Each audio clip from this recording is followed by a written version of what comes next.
ပါကျွန်တော်အခုပြပြမှာတော့ကျွန်တော်တို့ Uniview ရဲ့အသက်ထွက်ရှိလာတဲ့ Arm View အကြောင်းကိုကျွန်တော်ပြပြပေးမှာဖြစ်ပါတယ်ဒီကောင်ကတော့ Arm View က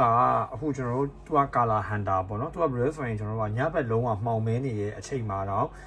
မီးလင်းရောင်မှမရှိဘူးဆိုရင်တော့သူကလုံးဝကိုဒါအလင်းရောင်ထဲမှာသူကကျွန်တော်တို့နေ့ဘက်အလင်းရောင်လိုမျိုးသူကမြင်ရနိုင်တယ်ဆိုပြီးတော့သူကတော့ချင်းမုန်ကန်းဖွင့်ထားတာလေးတော့ရှိရပေါ့နော်အဲ့တော့ဒီဟာလေးကိုလည်းကျွန်တော်တို့စမ်းသပ်ကြည့်ပါမယ်သူ့ရဲ့အဓိကတော့ဒါအပြင် unboxing ပုံစံကိုကျွန်တော်အရင်ကြည့်ရတော့တော်တော်လေးတားနာတယ်ဒီကောင်တွေအားလုံးကတော့ metal နဲ့လုပ်ထားတာဖြစ်တယ်နောက်ကဟာလည်းဒါeasy to install 3 adjust ကိုပဲဒါ metal system နဲ့လုပ်ထားတာကိုကျွန်တော်တို့တွေ့ရတယ်ပေါ့နော်အဲ့တော့သူ့ရဲ့ဒီဟာကိုကျွန်တော်ဆက်ပြီးကြည့်လိုက်မယ်ပေါ့နော်ဒီ Arm View ကိုဆက်ပြီးကြည့်မယ်ဆိုရင်သူ့ရဲ့ပုံစံကတော့တော်တော်လေးတားနာတာကိုလည်းတွေ့ရတယ်နောက်ပြီးတော့သူကအလွယ်တကူလုပ်လို့ရတာကဒီမှာ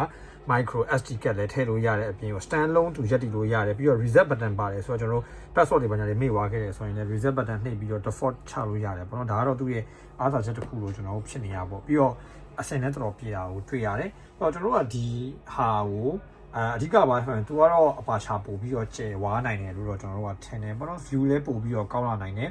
ဒီကောင်ကိုကျွန်တော်တို့ကဒါ Uniview ရဲ့ NVR အောက်မှာတော့ Uniview ရဲ့ PoE switch တွေနဲ့ကျွန်တော်တို့ကစမ်းကြည့်ဖို့ကျွန်တော်စီစဉ်ထားတာလေးတခုတော့ရှိတယ်အဲ့ဒါကိုစမ်းသပ်ပြီးတဲ့အခါကျရင်လည်းရလာတဲ့ result ကိုကျွန်တော်ဆက်ပြီးတော့ပြသပေးပါမယ်ခင်ဗျာဒါကတော့ကျွန်တော်တို့ကပထမ unboxing video ပါ trade through မရှိတဲ့အခါကျတော့ကျွန်တော်ကဒါယူတော့ trade through အများကြီးတော့ကျွန်တော်ပြပြတော့မရှိတော့ဘူးပေါ့နော်သူကတော့ 4 megapixel 2.8mm ကင်မရာကိုကျွန်တော်စမ်းပြပေးထားတာဖြစ်ပါတယ်ခင်ဗျာကျန်တဲ့အပိုင်းကိုတော့ဆက်ပြီးတော့စောင့်ကြည့်ပေးပါဦးခင်ဗျာ